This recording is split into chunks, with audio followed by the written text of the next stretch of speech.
હર તત્વમાં એ છે નિરંતર, ના શોધ છતાં એને ખુદની અંદર કહે પ્રાર્થના ને કરે વેપાર, એ માનવી આ તારો કયો પ્રકાર? મથુરામાં શ્રીનાથજી, ગોકુળમાં શ્રીનાથજી, અરે દિગંત ઘેરે દર્શન દેતા ભાખરીમાં શ્રીનાથજી. મથુરામાં શ્રીનાથજી, ગોકુળમાં શ્રીનાથજી, અરે દિગંત ઘેરે દર્શન દેતા ભાખરીમાં શ્રીનાથજી. મધુવનમાં શ્રીનાથજી, કુંજવનમાં શ્રીનાથજી, દિગંત ઘેરે દર્શન દેતા ભાખરીમાં શ્રીનાથજી.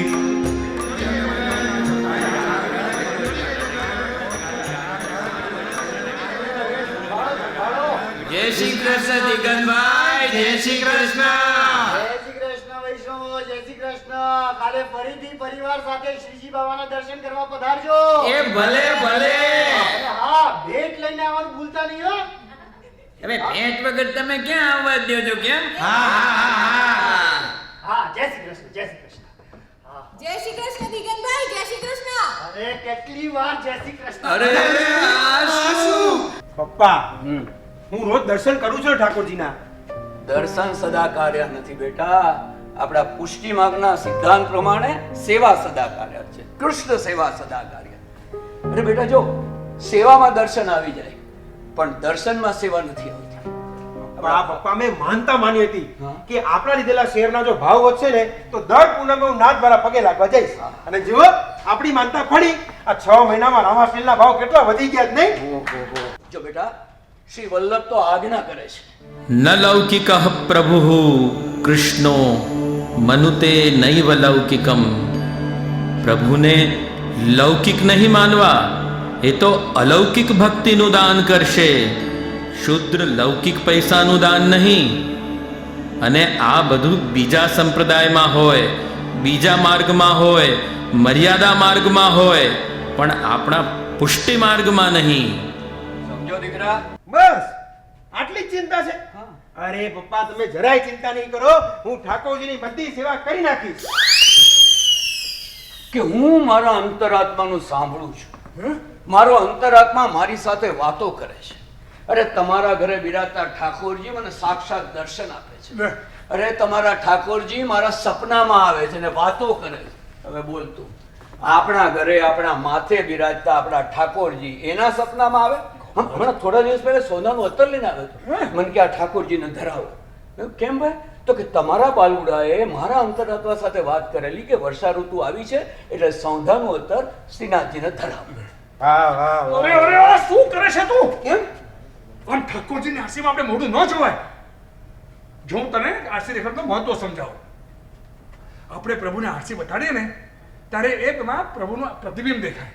જોયું પપ્પા, જોયું કેવા ખતરનાક વિચાર છે આના? અરે આ તો, અરે હા બેટા, આવા જ વિચાર અને મનોરથો સાથે છે ને વૈષ્ણવ દંપતી પૂજ્ય જે પાસે આવેલું. અને એ વખતે પૂજ્ય જે વચનામૃત કયા હતા. અરે એના ભણકાર હજી મારા કાનમાં સંભળાય છે. શું? તમારો દેખાડો બહુ જોરદાર હોય છે. તો શું?